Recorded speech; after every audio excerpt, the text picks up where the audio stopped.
What is up, Melbourne? Woo! Welcome to the iconic Jam Factory for the Village Digital Experience Accelerator Demo Day. My name is Steve Glaveski and I'm the CEO of Collective Campus, and we work with organizations to help them unlock their latent potential to create new impact for humanity and for the world. And one of the ways we do that is through our Startup Accelerator programs, where we bring together the domain expertise, the networks and assets of large organizations with the talent, tech and speed of emerging startups. And tonight is a celebration. It's a celebration of the coming together of the muscle of Village Digital with emerging talent in the space of AR and VR. It's a celebration of the contribution that our mentors, coaches and service providers made over the past 13 weeks. It's a celebration of the coming of age of VR and AR, which in 2017 attracted over $3.5 billion in investment.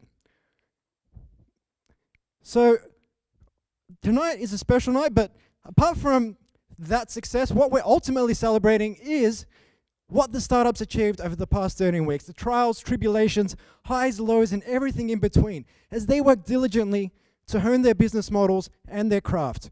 But before we get into the pitches tonight, it would be remiss of me to not welcome to the stage the man without whose support this could not have been possible, the Chief Digital Officer of Village Roadshow. Please welcome to the stage, Mr. John Satterley.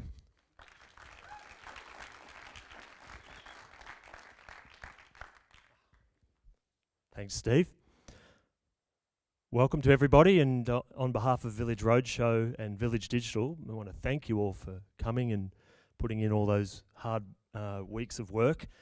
We were really excited along the journey to see what you'd been creating, and I know that for us, we focused a lot on the business models and tackled you a few times on some of those things and enjoyed, wrestling some of those questions down, and I hope you got something out of it. We certainly did as a team. When I first met Sean and saw the Innovate or Die motto of Collective Campus, I knew that this would be something special.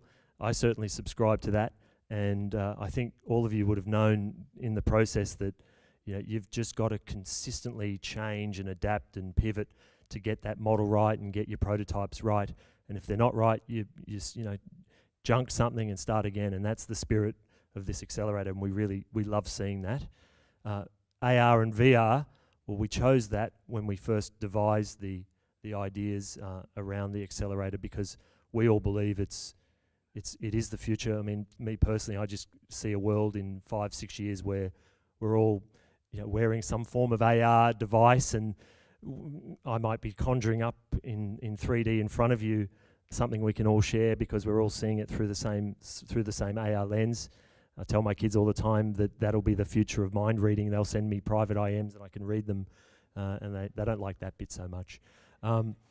Anyway, thanks again. A special thank you to the Village Digital team and to Elaine in particular for helping organise tonight, and the Village Digital team. Thank you.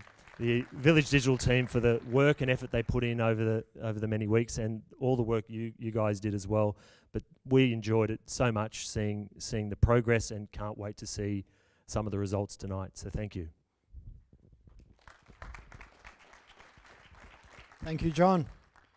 So a big part of startup pitching is storytelling. And one of my favorite stories of all time would have to be Homer's The Odyssey, which tells the story of Odysseus, who spent 10 years fighting in the Trojan Wars before spending an additional 10 years trying to find his way home to Ithaca, during which time his ships were wrecked, his crew was eaten by a giant cyclops, he was enslaved by a nymph. Some of you don't seem to think that's a bad idea. And ultimately, when he found his way home, he was not recognized by his wife. He had to fight off numerous suitors for his wife's hand in marriage before having to convince her that he was who he said he was, because numerous conquests 10 years away had taken their toll on Odysseus. So where's he going with this? Well, a startup's journey is a little bit like the Odyssey. Sure, there's no man-eating cyclopses to contend with, but the journey is a long one, and it's fraught with its own challenges. Challenges that often keep startup founders up at night. So please bear that in mind as each startup makes their way to the stage tonight and make as much noise as possible because they're all embarking on their own personal odysseys. And before we get into the pitches, the last thing I will say is if you get the opportunity to speak to any of these startups tonight, doesn't matter if you're not an investor, doesn't matter what role you have, everybody can contribute in some way. 4 words that you can ask any startup founder you speak to tonight is, how can I help? Something as simple as an introduction to someone you may know can go a very long way. So with that, you've heard more than enough from me. It's time for the real stars of the show tonight, our startups, to pitch. We will have 9 startups pitching for you tonight. They'll be pitching for 5 minutes each, back to back. Any questions can be reserved for after the show, where you'll have an opportunity to meet the startups outside. So, startup number 1. When this man is not building VR applications, he's producing feature films, one of which will be in cinemas this August. Please welcome Mark from Spectre VR.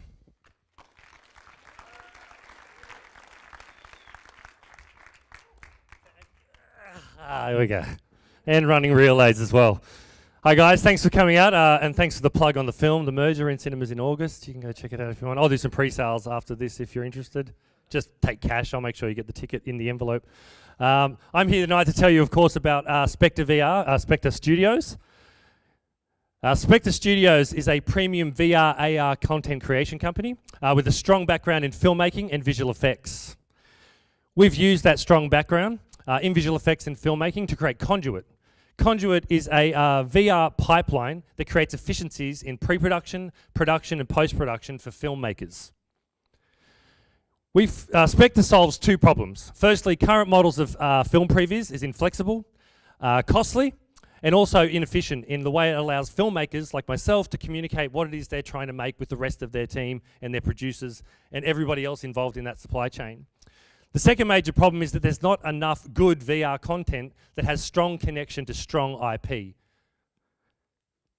We feel like Spectre is a solution to that. We use a combination of motion capture previs in VR, photogrammetry and real-time visual effects to place the filmmakers inside their scenes, inside their film. It allows them real-time immediate results when they're blocking out scenes, when they're planning the number of actors required for a scene or the way that they're going to shoot the entire sequence. The benefit of Spectre is that we also take the data and the assets we capture for that process and we create a product that they can sell to derive additional revenue. We know this works because we've done it before. We were part of the previous team on X-Men Dark Phoenix, where we helped capture their key action and fight sequences in the film over in Montreal, and that film comes out and the sequences we worked on are practically shot to shot for what we planned in pre-production. We currently recently worked with Netflix on their new TV series Triple Frontier, where we used a process of photogrammetry where we sent a drone over the town of Bogota. We used photogrammetry to recreate that town in VR, and that allowed the filmmakers to plan a highly complicated helicopter car chase scene and a shootout inside that scene, all without the team ever having to go to Bogota until they shot that scene. So that saved them hundreds of thousands of dollars in travel costs and expenditure just to plan a complicated scene like that. We recently delivered Necromancer VR, which is a project with E1 and the producer of The Matrix. That film comes out later on. I wish I could show you some of that experience. It looks absolutely incredible, but we are under very strict NDA and it'll take a blood sample and much more for me to give you access to that footage. We are currently working also, this is something you will be able to see tonight, on a VR experience, a VR multiplayer game tied to the Wormwood TV, which is a US series they'll be making early next year. The trailer for this series has been downloaded over 20 million times already on its own. We're using the creation of this in VR to allow the filmmakers to plan everything from production design through to the blocking of their actors and their camera placements. And then at the end of that, they'll use that to make their film, and we'll deliver them a VR multiplayer game that they can sell to the world and derive additional revenue. So what you're going to see here, this is actually inside the headset in VR. This is playing in real time, so that means there's no long lagging rendering. Anytime they want to move a prop, a set or an action, it can happen instantly for the filmmaker. They can bring up a camera inside the scene, as you can see there. Once they pull up a camera, they can change the lens size. They can choose the 55mm, 18mm, whatever lens size that they want. They can then move those shots around anywhere that they want to, and then they can put those shots into a sequence and very quickly render them out so that the filmmakers and all of their creative team know exactly what that scene's going to be. So how does it work? Let's take some just big broad numbers from a film like X-Men. With a budget of around about $170 million, you could do 20 million pre, 100 in production, and 50 million post, and about 1.2 billion in marketing as it goes through. If you plug Spectre into that pipeline and our conduit, you get cost savings all the way across the process. In the time it took a traditional previs team to create one scene for X-Men, the VR previs team was able to make 3 scenes in that same time. It was 3 times as fast, and the benefits outside of time in cost were absolutely immense. You could also decide where to place the lights if you're a grip or a gaff. You could decide the camera placement, camera height, camera speed, OH&S safety reports, the number of extras you need. Do you need Jennifer Lawrence for 7 days or 9 days? Because that's a huge cost saving if you only need her for 7. And the major benefit of Spectre, of course, is that at the end of that, we use all those assets and we create VR and AR content that you can sell on top of the film. We've worked hard to build some really strong partnerships with key payers in our pipeline. We've had a strong relationship for a long time now with HTC Vive.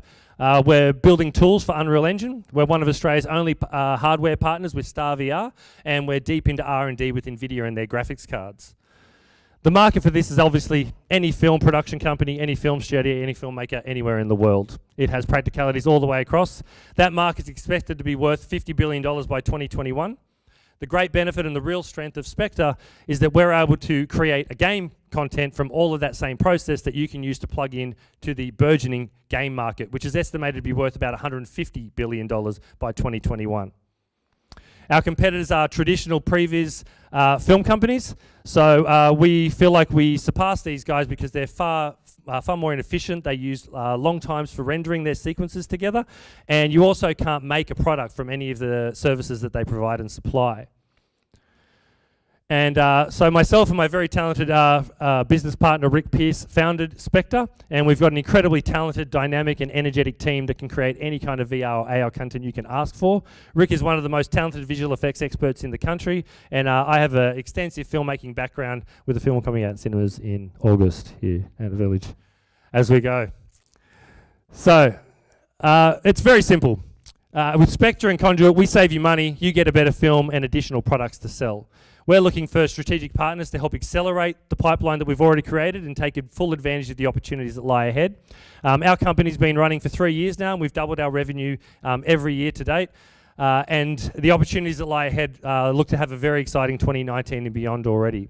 We'll have a demo set up just outside the doors when you come on out, and if you'd like to try any of our content, we're more than happy to talk to you. Thank you very much for your time and for listening about Spectre Studios.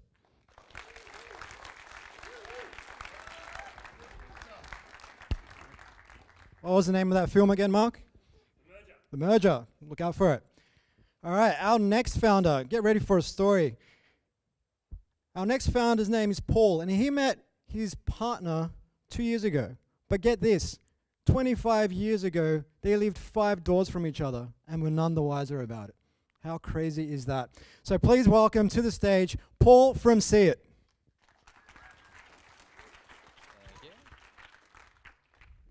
So my name is Paul from See It, and my co-founder Nina that she just mentioned is in the front row.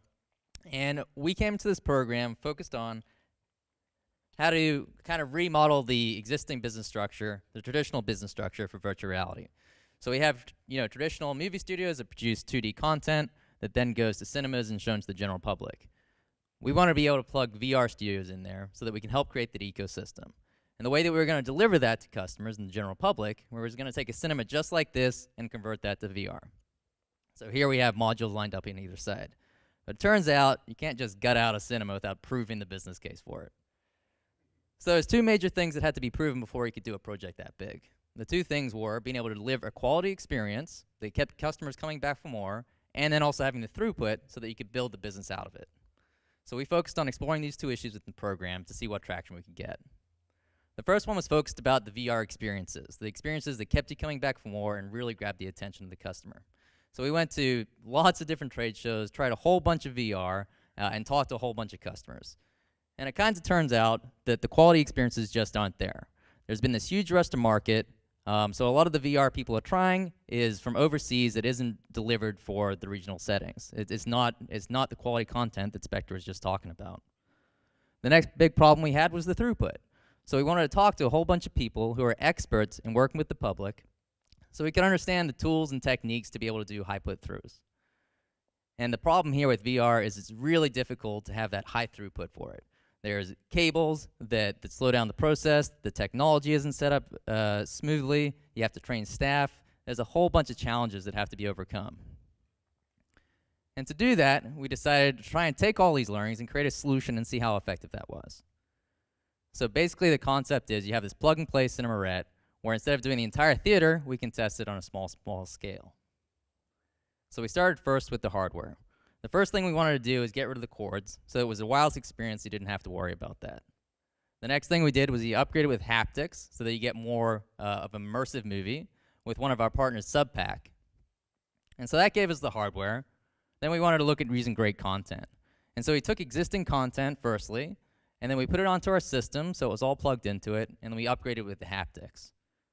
We also did that with custom content to prove that you could create custom content depending on your show. And then finally we put that all together in this easy load system so that you can just use a clicker just like this to start the experience. And then if you're a film festival or you have multiple pieces of content, you just have an app where you can change whatever content you want to select. And really the feeling that we're trying to go for is when you put all this together, you get those mind-blowing experiences that stay with the customer that you're thinking about for the next 2 or 3 days, just like Inception. And so we put the demo together, and we had the feedback, and we had all the processes down, and we had a product that took all of it together. And so the structure then was, well, where do you put it? I mean, there's dead space in foyers. Lots of exhibitors have dead space. So generally the business model is you can, just as an introduction to the VR market, you can have a very easy step by either having a rental model where you rent it for a couple of days, or if we're creating content, some kind of revenue share model to share the risks. So we're open to strategic partnerships if that's applicable.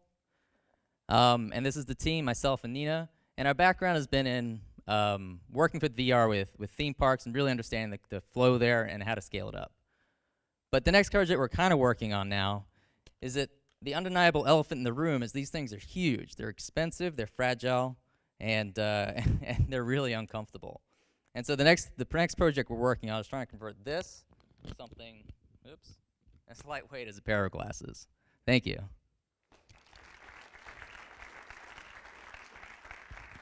Thank you, Paul. Our next founder was a high school high jump champion, which you're about to find out why is an irrational fear. Please welcome the man we affectionately refer to as Tall Paul during the program, Paul from Script to Screen. Thanks, Steve. Thanks for coming out tonight, everyone. I'm Paul from Script to Screen, and our startup creates augmented reality games that will blow your mind. From the moment it's on mobile, we're looking towards smart glasses in the future. This accelerator, it was great to be accepted into it. It's been an amazing experience, phenomenal. We have redefined our value proposition and our strategy altogether. We came into it thinking that we could revolutionize the way we look at advertising using AR. Then we had an augmented reality check.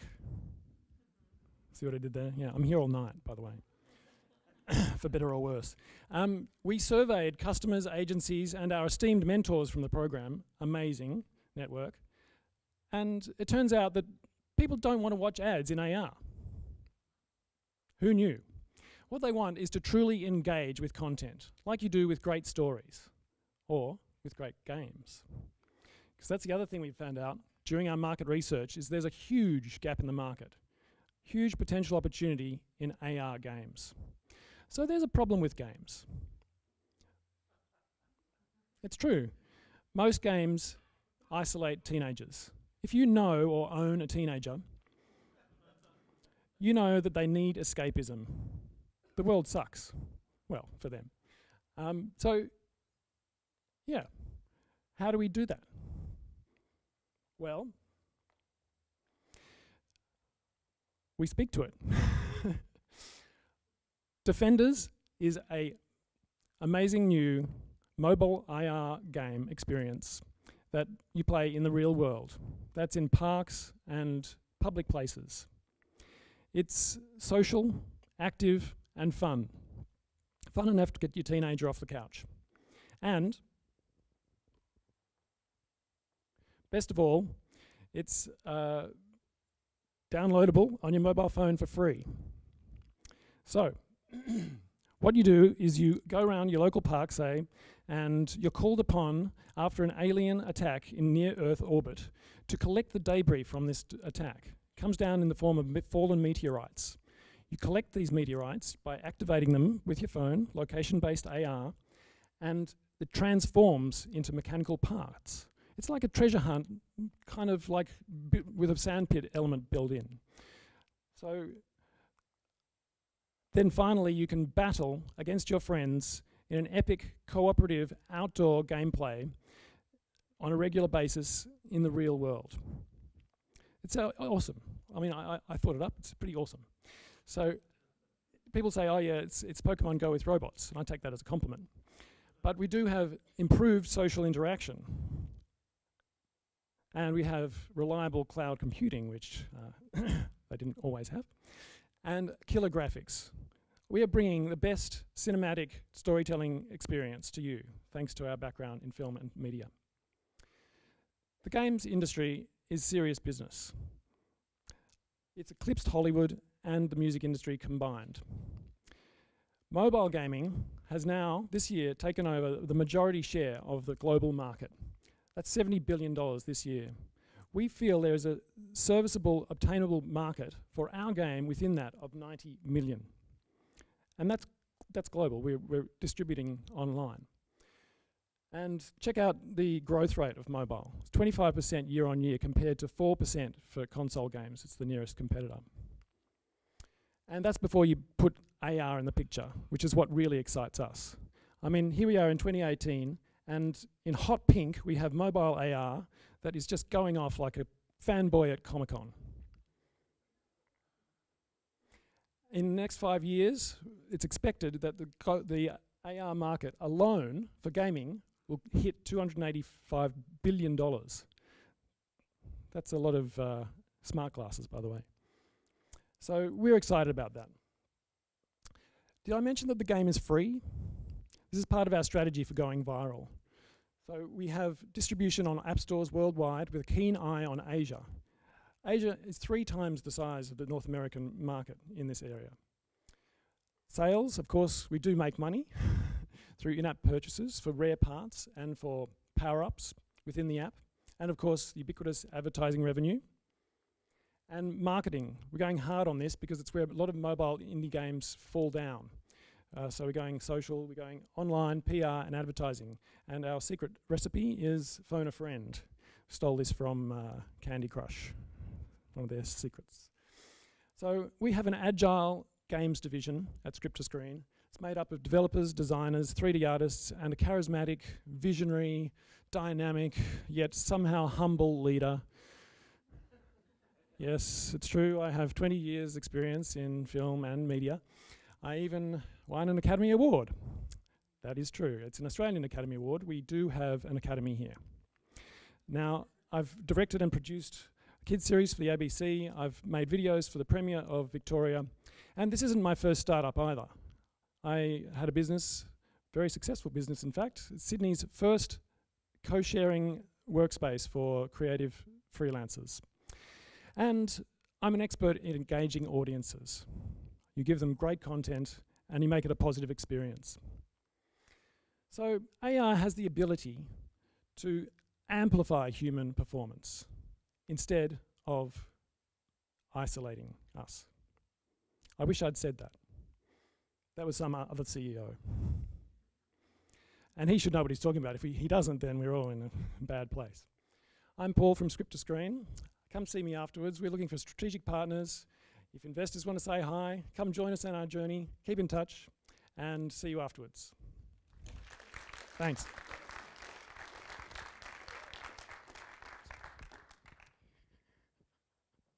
So, growing up, my first job was at Target Australia. Well, Target Home at the time. I had to wear a nice red apron. Some of us in the audience, maybe our first job was at Macca's. Any Macca's people in the crowd? Woo, that was one out of 100. That's pretty good. Big W, Kmart, no? All right, well, there you go. We're all like pretty good jobs then. Well, I guess it was just me working at Target. But anyways, our next founder had a much more interesting first job. He actually toured across Australia as a ballet dancer. So please give it up for Tuck from Blinksall. Thank you. Hi everyone. My name's Tuck. I'm one of the co-founders of Blinksall. We are living through the birth of two entirely new worlds at the moment. One of them is predominantly for entertainment, and we all know that VR is showing us the sorts of experiences that have only been dreamt of in science fiction. But the other is the everyday life that we live in every waking moment of our day. The ability to overlay the internet on top of this reality, this world, has been the holy grail of media for a couple of generations now, which has led to this. Every one of these companies is spending massive amounts of money on developing hardware augmented reality platforms. Unfortunately, they also have one other thing in common. Not one of them that we could find is making a way for you and I to make compelling, rich 3D content for any of those platforms. It's like they're all inventing cars, but no one's refining fuel. Blink allows you to create and distribute and consume photorealistic augmented reality content at 95% less than the current way of doing it.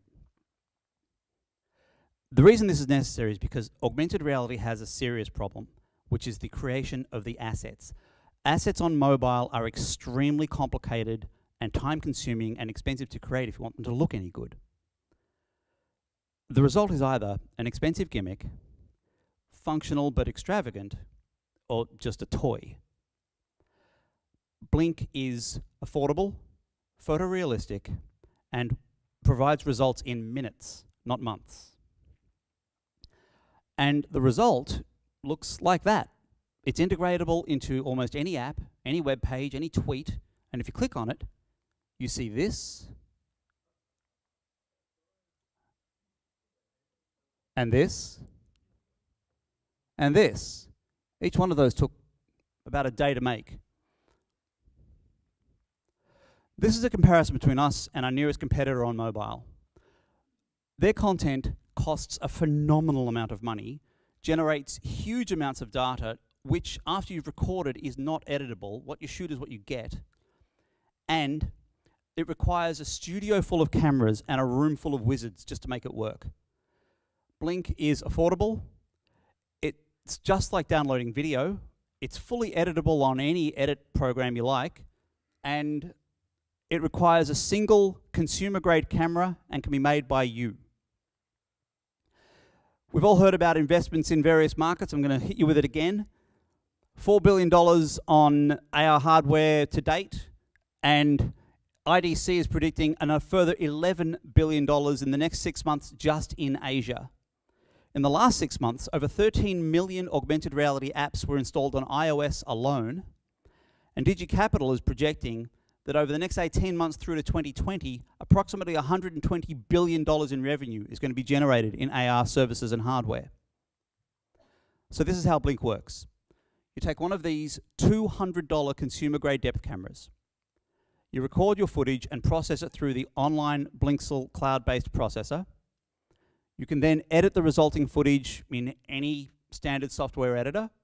You can add socials and advertising. And then it's ready to be consumed on any of these platforms. Now, today it's working on iOS and Android and HoloLens. We'll get to the rest as we get around to it. As you can see, we're validating this in various verticals at the moment, a couple of which I can't speak to specifically about, but there's been a lot of interest, and so far there's been no no's yet, and anyone we've approached about this. And during the Village Xperience Accelerator program, that's a mouthful, we completed trials for Village and for Microsoft, both of which you can play with outside after the program. So, Starting today, we're launching our B2B platform.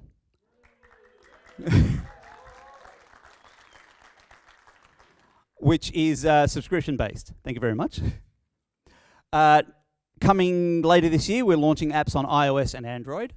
And then next year, we're moving to our C2C model, which will allow us to release our integrated ad engine, increasing our revenue, as well as allowing us to turn off the hosting, which means we will no longer be up for any financial or legal liabilities when it comes to hosting other people's content.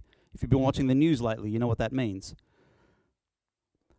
Our team has been working together for years, producing bespoke apps for augmented reality all around the world.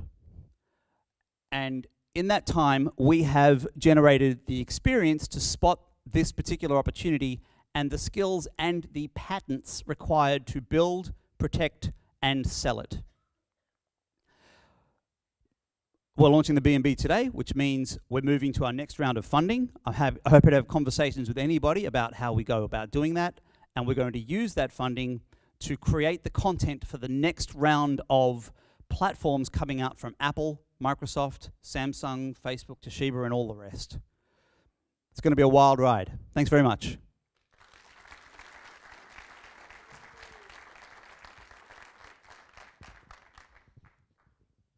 So some of us are prepared to go to all sorts of extremes to land a job. After university, I took the machine gun approach. I'd literally stay up all night sending off hundreds of applications, or maybe not hundreds, maybe like 50, which clearly meant that I was totally driven by purpose at the time and not just the dollar. But anyway, our next founder took things to the extreme to get into the entertainment industry. She moved to LA and slept in a car for a month to try and get a gig as the EA for Universal's CEO. Please, which she did. Just to add the icing on the cake there. Welcome to the stage, Lucy from Spacecraft. Hello, everyone. A man walks into a bar. He walks up to the counter, slams 50 on the table and says, "Mate, give me a beer." In the bar, there's a stunning woman in the corner and a piano. The barman pours the beer, sets it down, takes the money, then drinks the beer. The man who entered pulls a gun out of his pocket, shoots the barman, sculls the beer, turns around and leaves. Now that's the end of this scene. So I want to ask you, what kind of bar was it? Was it a saloon or an old English pub? How did the light flood through the windows? Were there windows? What was the woman wearing? How old was the barman? Did the floor creak as the man walked out?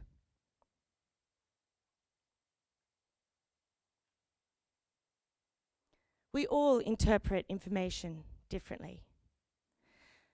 Now, given our educated film audience here, I ask you, do you know how much it costs to make a film? Do you know how many resources, how much time and money can be wasted due to misunderstandings and misinterpretations to turn nothing into something for us all to enjoy?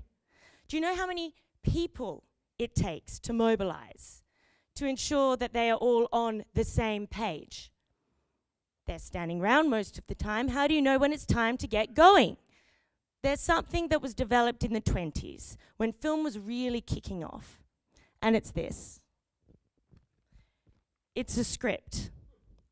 And right now, as all my wonderful colleagues have portrayed and communicated to you, we are moving forward to a new phase of entertainment. Yet we have nothing like this to mobilize teams through production. This, do you mind holding that, George? Thank you. It's integral. And how do I know this? I've been around the traps. I've seen firsthand just how much can go wrong when there is misunderstandings and misinterpretations of ideas on sets and in production. So at present we have pre-visualization, which is expensive for big budget films, but there is no tool readily available for excited, passionate creatives who want to get into the industry. how do we communicate our ideas now? We've got PowerPoint, we've got email, fantastic. But that's just not going to fly when we are in immersive, interactive experiences with haptics, spatial audio, ambisonic sound, 360 video, and interactivity. This is our tool, an interactive script, a web application that you can access at the click of a button.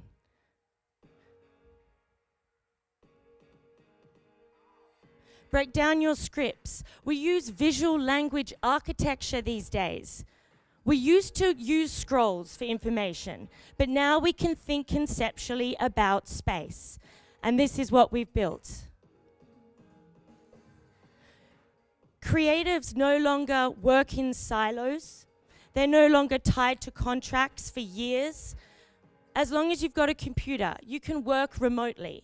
You can be collaborating with your friends. You can be sharing your ideas. If you know a brilliant sound engineer in Japan, you can upload your space draft to our storage unit called Spacebox and connect and create a story using the technology that we have available today.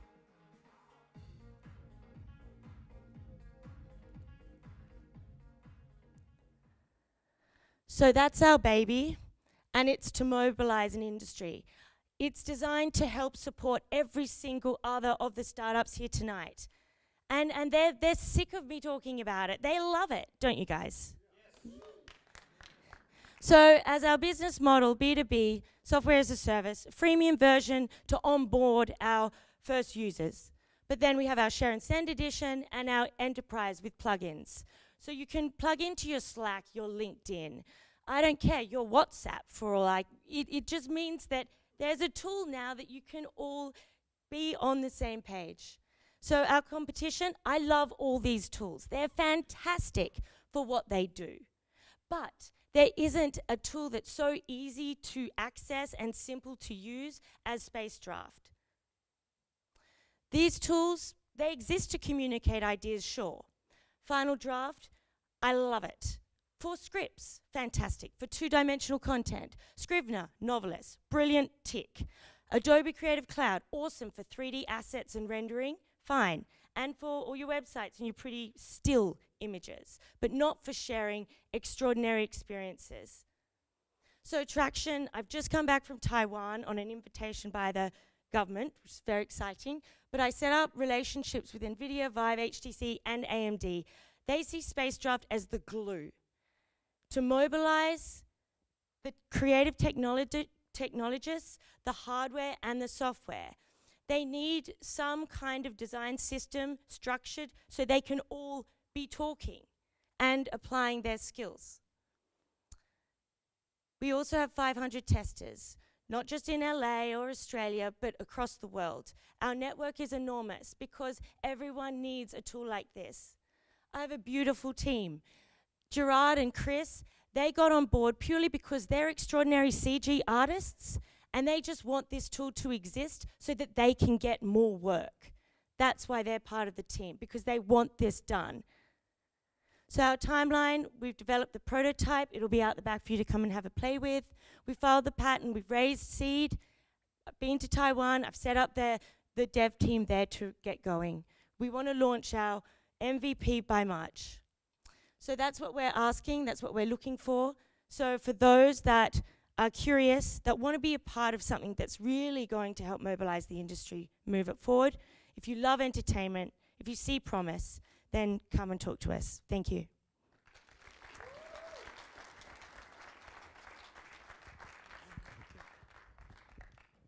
All right, so we've all got some quirky claims to fame.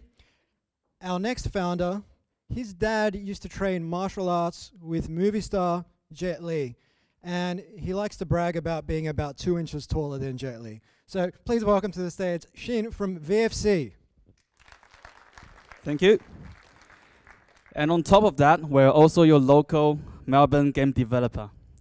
Today, coming with you with a very simple business model. We make games, we make people play our games, and we somehow make money out of it. Okay, now that's the boring part. The fun begins here. I want you to imagine with me, you are in a underground cage fight. And the only rule is to fight until unconsciousness. Okay, even better one. You imagine a professional game of MMA, and you're in it, fighting against Mike Tyson. What a nightmare, right? Nobody wants to get smashed in the face, I assume. But today, I might have some good news for you. In this upcoming new VR game, we may be able to turn this nightmare into pure entertainment. Oops. Now, you will be teleported into one of these stunning-looking arenas, and you'll be matched up against a challenger from anywhere around Australia, including Tasmanians. They exist. And you will choose one of these fighters, each equipped with very special and cool abilities, and there'll be new fighters coming around every now and then. And then you will fight to the bitter end. So perhaps all online disputes should be settled with a virtual fist fight. So you will be fighting until unconsciousness. It doesn't matter if you face against Mike Tyson. I promise you, you will not get hurt.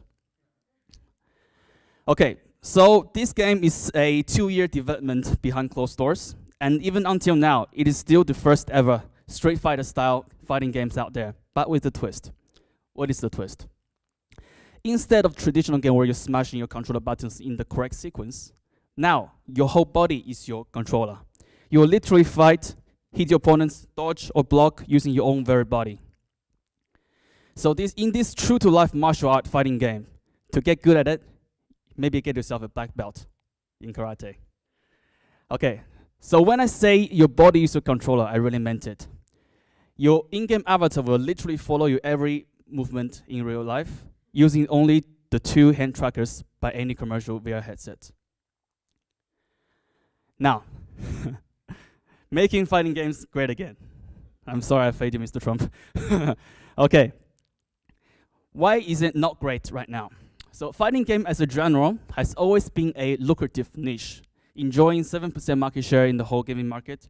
And if you use that as a proxy data and plug into the VR gaming, in 2018 there's approximately 0.7 billion, and by 2020 predicted to be 1.6 billion. Now, but this market has had a very stagnant sales growth, and fighter game market is actually gradually shrinking. Now, why is that? Now, if you look at the progress being made in the last few decades in fighting games, you can see, except for the better graphics, the essence of the game hasn't really changed at all, or by much. And but that is all to change with VR, the new technology. And we really believe the VR will be the embodiment of the next generation of fighter games. But if so, why is VFC the game to capture or seize such opportunity? Well, let's look at the competitions. So those 3 are the top 3 selling fighter games in VR right now on the market. And they all have some very good user reviews or user scores. That indicates the market is quite satisfied with the current standard of games. But we think it's time to raise that bar. We think VFC, with the highly accurate full body simulation and highly accurate hitbox detection, as well as the player versus player capability, it will push the fighting game genre to another level. For traction, so we haven't really done any outbound marketing at all. We didn't spend any money, or we basically just developed behind closed doors. But we still managed to accumulate 3,000 Facebook followers organically. And last week, we've been launched in the Steam platform to give out commercial licensing. And in 1 week time, we already have 100 Steam site activations. And we also, in the last week, been invited to various events and media attentions. Now, you hear it first. We haven't given out any press release or anything like that. This is the first time we say this. VFC will be launched onto Steam at end of this month or by early next month. You know the game stuff. Thank you. Now, VFC is not our only project. It's one of our many projects. We use the same back-end technology to develop VFC, and we use it to partner up with martial art associations in China, which we develop a sparring and training software for them, which a university in China has already started to use the software in their course teachings. And also in the last few weeks, we also been in a partnership agreement with one of the MMA associations in China, which they want to use our game to host tournaments to test the water for esports development. Now, coming to the end, I really want to take the opportunity to thank the team at Collective Campus and Village to make this event happen. I think it will greatly help the Australian VR AR community to be successful. So, LR Technology is here to look for strategic partnerships, and we are also open to discussion with investors if interested. And we are locally in Australia, Melbourne, our office in Docklands. We're happy to have any coffee chats if you're also in Melbourne. Thank you very much.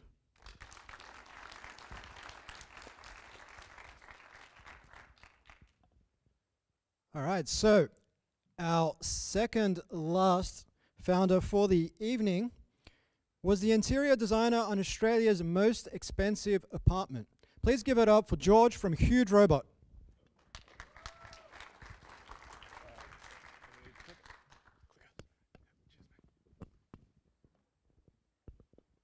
Thank you very much, Steve.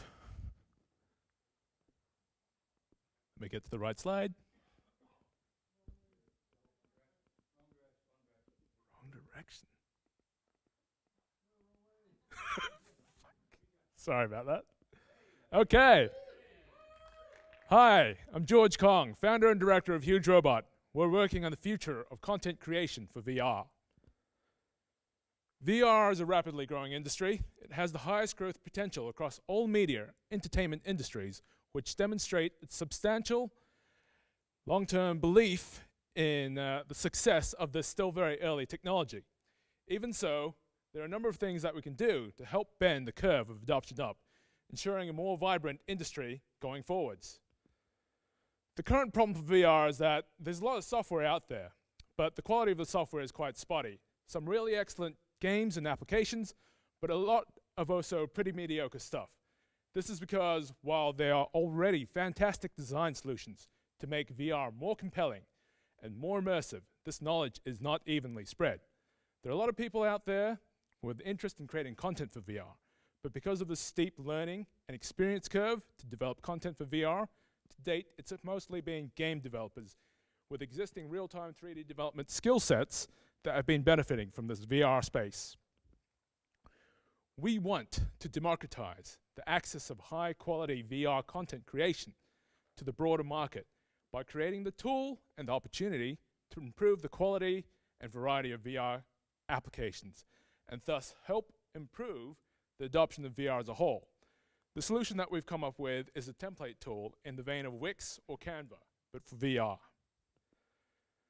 The idea is to provide our users with an easy way of creating high-quality VR games and applications that automatically incorporates design best practices and understanding, which then allows their end users to experience VR software with best-in-class interactions and locomotion. We'll be creating high-quality, detailed templates, which allows the users to start with something already quite complete and polished, but then they'll have the ability to edit, chop, and change that template, and to upload their own 2D and 3D content in order to fulfill their own vision and purpose. This is intelligent design made easy. It will allow users to select from a growing range of prepared templates and customize it to their needs and wants, thus dramatically accelerating their own design production process. By using an intuitive and straightforward web-based interface that's attractive and fun to use, we will help guide users through our template, allowing them to customize a wide variety of elements to their needs and requirements. They can then export this as a playable application that they can then directly experience in VR, or if they have the technical skills, customize and build upon the template by exporting the project files into game industry standard engines like Unity and Unreal Engine. So based on these ideas, we conducted early market research into the concept. We have hundreds of sign-ups expressing interest in the concept without spending anything in marketing. These concepts are tested positively among a wide range of potential users, all with different levels of experience within the VR industry. We have a demo of the interaction and locomotion systems that we'll be using in these templates that has over 40,000 downloads across Steam and itch.io and a 90% user average rating. There is definitely demand in VR, based on the feedback to our own work, and more broadly across the industry as a whole, for high-quality interaction and locomotion solutions for users. In the VR application creation space, there are many players, both large and small. The breadth of competition in this space shows that many have recognized that there's significant market value in making VR content creation fun and easy for users. However, by offering a tool that offers detailed and expansive templates to start with design best practices built in, we allow our users the ability to create much higher quality content much more easily. Because of the broad interest and applicability of the tool, we'll have the ability to cast a wide net to find users, including directly engaging with educators and universities, seeking brand sponsorships, engaging the VR community through YouTube, Reddit, and other social media platforms. Our initial strategy will focus on targeting the low-hanging fruit, so to speak. Smaller businesses that don't necessarily have the know-how, but are enthusiastic about exploring and engaging in VR technology, as well as the media creators who have access to detailed 3D data created as part of their own work and can use our tool to further expand upon the value of the work that they've done. We'll be employing a software-as-a-service business model. We're looking to engage a wide variety of users, providing a free-to-use model to experiment and trial our software, through to professional developers looking to use our tool to springboard and accelerate development on their next projects. Huge Robot consists of both myself, George Kong, and Lin Tam. I've contributed directly towards the industry's understanding of better locomotion practices. Lin Tam, who's currently in San Francisco, has had experiences founding and running numerous startups, ranging from animation studios to mobile gaming. Finally, I want to thank Village Digital and Collective Campus for running this accelerator. Thank you for your interest, and I'd love to have a chat with you afterwards if you'd like to talk more about what you've seen here today. Thank you.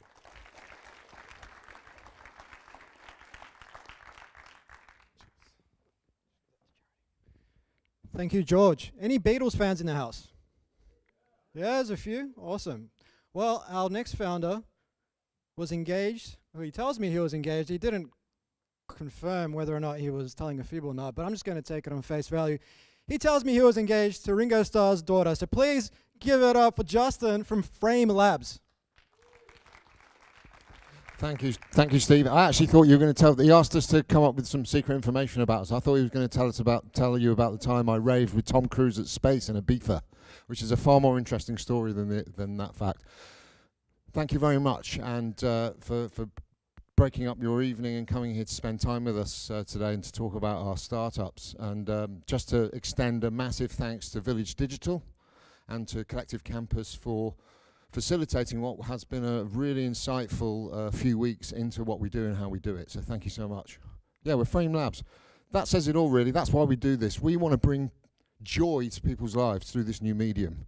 And we're right at the beginning of it. How often do we get the chance to be part of a birth of a new communication medium? This is like being around when the Lumiere brothers were around 100 years ago. So that's why we do it. We want to bring joy and happiness. And the way that we're doing that, one of the earlier startups was mentioning throughput. I think it was See It, is one of the big pain points. How do you put thousands and thousands of people through VR in a very quick way?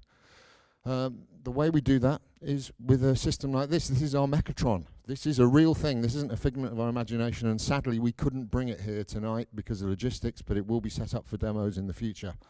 The Mechatron is one of these motion platforms. It's a 6 degrees of freedom, means it has multiple movements, and it is fused with virtual reality headsets and our own patent-pending proprietary software that we've developed to drive it. I'll talk about it in a bit more detail as we roll on.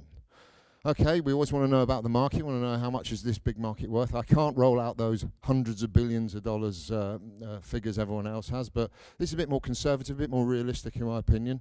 We're looking at, this is a kind of indication of the location-based VR. So it's a niche within the verticals of virtual reality in itself. And we're looking at around, in our region that we're going to focus on in our strategy first, Asia Pacific, over the next 4 or 5 years, growth rate of 51% and about $1 billion. I mean, you know, that's not bad, but bad pie to try and get a bite of.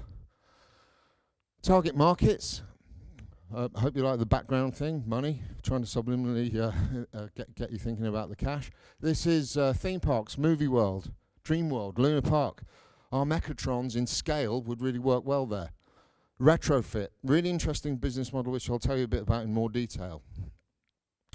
Attractions, visitor attractions, museums, casual events, festivals. We're already rolling these out there. They're massively popular and successful. That's a smaller segment of the market, but still generates a bit of coin. The business model, how do we make money? How much can we make? These are our kind of, based on what we've done so far, these are the sort of figures. So for the theme parks, we're looking at around, to build a 48-seat system, fully delivered, with all the fruit, about 1.6 million, which is probably around a tenth of our competition. The retrofit system, this is, okay, there's already these dark rides, kind of 4D rides they call them, which are basically the platform that we've re-engineered, reverse engineered, with a 2D screen. There's about 10,000 of them sold in the world. They're coming to the end of their use life. You know, audiences are a bit tired, they've had a go on them. How do we refresh that? Well, for just 20K, we can turn them into Mechatron VR experiences. So we grab 1,000 of those, 20K, that's 20 million bucks, and sign them up to our content platform at $1,000 a month. That's an annuity of, a monthly annuity of $1 million if we can achieve that. 1,000, that's not unachievable. And then the casual sales, the small sales, about 1.5 million a year, we reckon. Traction and validation. Well, we're not just talking about this, we've done this. We have had 4,000 paying customers come on our ride that we've developed ourselves. We created our own opportunity by building a concept store, which we ran for a few months, and we had 4,000 people come in, get $10 notes and $20 notes out of their pockets and give them to us cash and put them into our till. We've also had a trade sale just recently of a full Mechatron system, around 100,000 for a 12-seat system. Thank you very much. And we've just nabbed our first retrofit customer, a really important one. If we make that model work, that's the one that can earn us $1 million a month. Not bad coin. There you go, there's the thousands of people who got $10 out of their pockets and gave them to us. You know, our customers, the most wonderful thing. And running out of breath, we were told we got 5 minutes. Okay, so who's the competition? We have got competition, there's lots of it. But we're better, faster, cheaper than that competition. Let's have a look at how they put it together. This is what Dreamworld's opening, I think, in September. Only cost them $10 million. Have a look at this. Brogent Technologies, the Taiwanese company. Check this out. So this is, wow, look at that. You know, heavy technology. There's 40 people they can put into that at a time. 10 million bucks a pop. There you go. And it does the same thing. It makes you feel like you're flying in an immersive world. I'm sure that is going to be a success, but we think we can do it better. Have a look at what we did with $50,000 worth. Look at the response to this.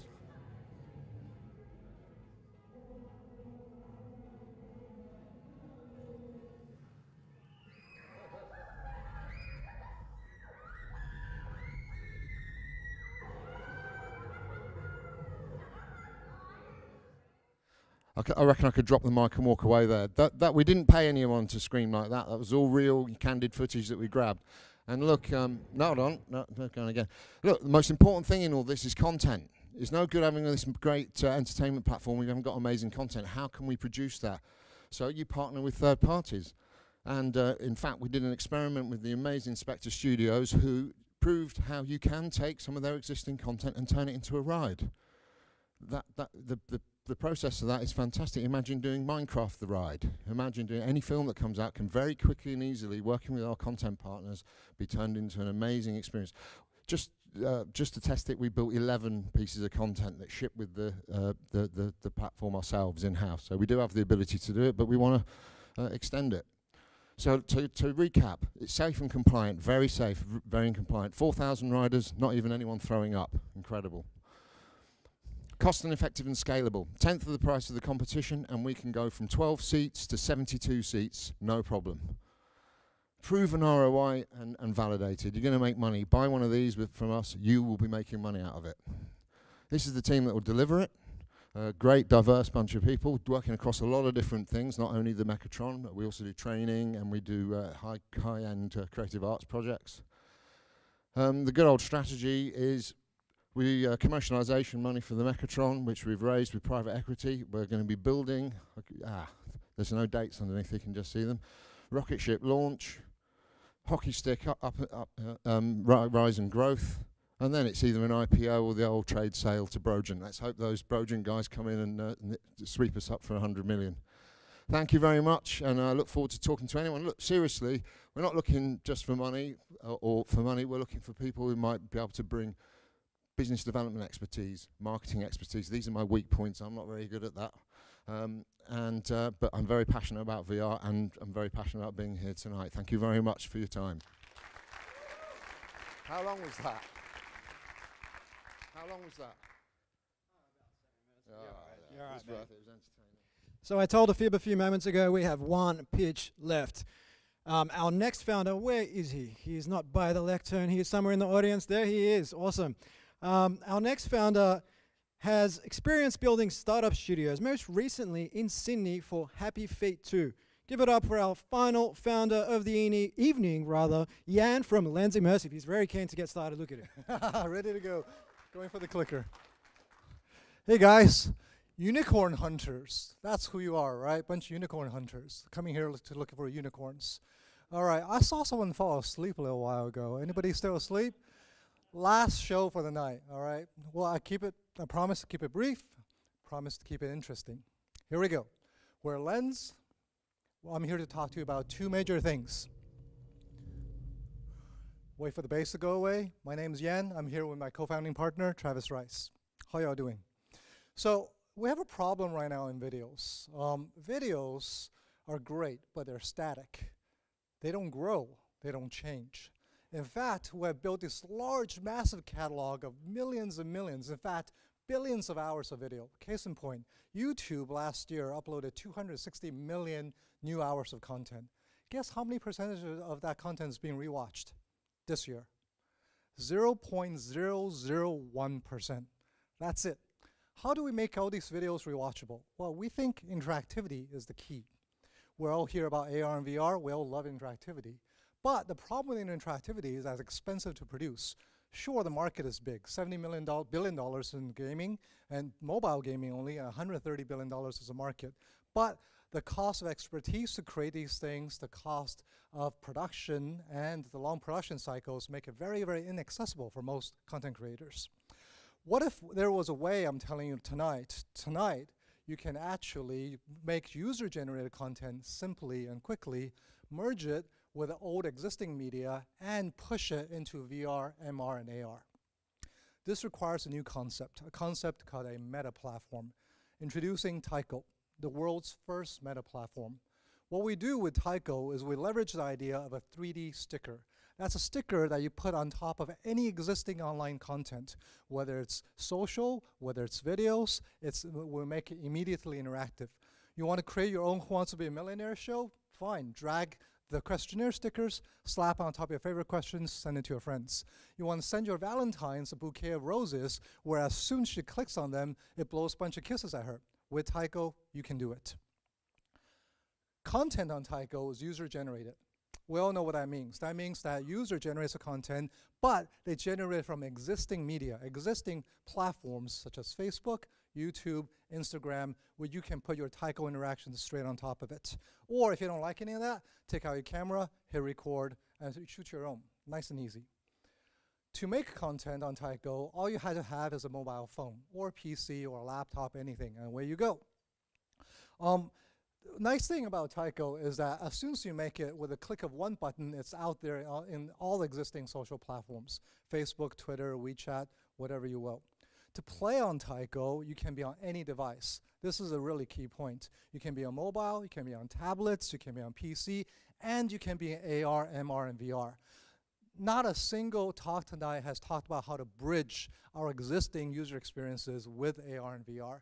This is what does it. This levels the playing field.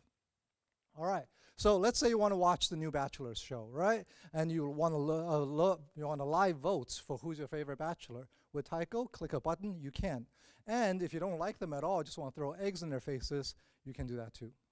Not that I would recommend that, but yeah, maybe. All right, so we have built Tycho with the future in mind. It's 3D, it's interactive. That means that any content you create on mobile, as soon as you put on a VR, AR, MR headset, you can start interacting with it. Whether you can run, you can punch, you can throw, you can dodge, you can interact with it in this virtual 3D space. Again, it bridges that gap. So we tested this idea with Collective Campus and Village Roadshow as part of this accelerator. We threw it out there to about 300 Village volunteers, and they gave us phenomenal feedback. We put a piece of content called Ready Player One trailer and put a bunch of interactions on top of it. But what was even more phenomenal than the feedback that we got was what happened after the demo. We left the link live. We didn't advertise it. We didn't link to it. We just left it out there. Those 300 users grew from 300 by 500% in the month of May, and then another 500% in the month of June. So now we have 5,000 users coming back to this hidden link that nobody else can find, purely based on word of mouth. They might all be Elaine's friends, maybe? But anyways, 5,000 users, incredible user validation for doing absolutely nothing. So with this awesome user validation, what we're doing is we're going out to the world this year. We're in beta right now, and we're launching it live into China, into US, into the global market in 2018. Social is pre-built into the platform. You already can share it. So user acquisition is key and fundamental to our business model. To augment social, we're going to be setting up relationships with existing content labels to do cross-marketing and promotion, which sets up our business plan. We have two anchors on our business plan. First anchor, B2B. We want to do cross-motion, we want to do cross-promotion with existing brands that everybody recognizes. So if Coke wants to do a Christmas campaign, we'll create custom premium sticker models for them, just for them, to promote their brand on our platform, aiding in user acquisition. To the B2C side, we'll go out to customers, and we'll make sure that the content, the platform will always be free to play on any device, anytime. The way we make money from customers is through microtransaction. So if a user wants to create a premium experience, wants to create a premium interaction above and beyond the default sticker set, beyond the default set of emojis, we charge them a microtransaction price of only 99 cents per sticker set. So with this business model in mind, the road to profitability is actually quite short. Why? Because as I mentioned before, our cost base is low. We're leveraging existing content from all the current platforms. We really aim to be profitable within 12 months from launch. As part of this effort to bring Tycho to life, we're raising $4.5 million US, and we're going to concentrate all of that money into our advertising and marketing, because that is a beast. Content partnerships and licensing will also be part of that spend. We're not going to spend any of it on development. Why? Because we already raised $7.3 million in the previous 2 rounds. And development is actually almost complete. And yeah, we'll be putting all of the money into growing and going to market. That's it. I hope you guys have questions. Our company is founded by 3 directors. We're located in Sydney, Australia. We have offices in North America and Canada and in China. If you have time, go to tychoclub.tonight and sign up for the beta. Thank you very much. All right, let's keep that round of applause going for all of the startups tonight.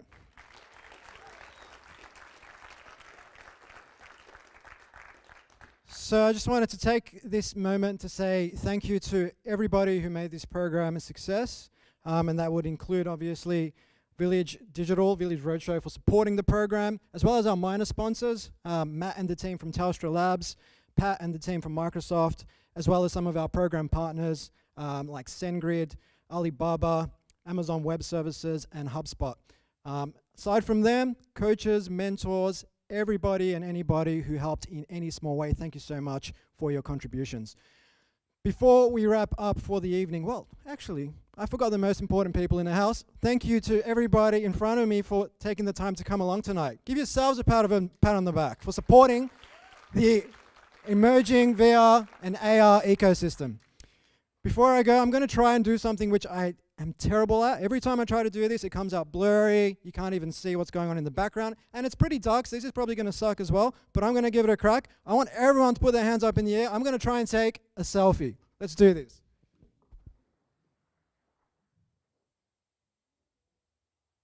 All right. Let's do it. It would help if I turn the camera around. Whoop, whoop, whoop. Let's get the angle going. All right, this is going to suck, but, oh, that's pretty good. All right.